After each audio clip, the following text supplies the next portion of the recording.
হলো রে? মনটা ছানছান করছে। লে বন্ধ কর বন্ধ কর বন্ধ কর। খেপা চুদা নাকি তুই? কেনে? পেটটা আনজান করছে, মনটা আনজান করছে। বেশ দাঁড়ালি কেন? আগে যে তোর বাবার চোখে তুই চোখই রাখতে পারতিস না,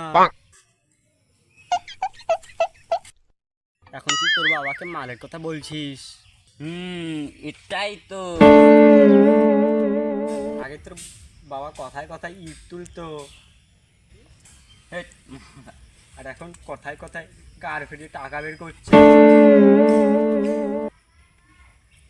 আবার গরিবের আকশায় কুমার, যেটা বললাম তার উত্তর দে।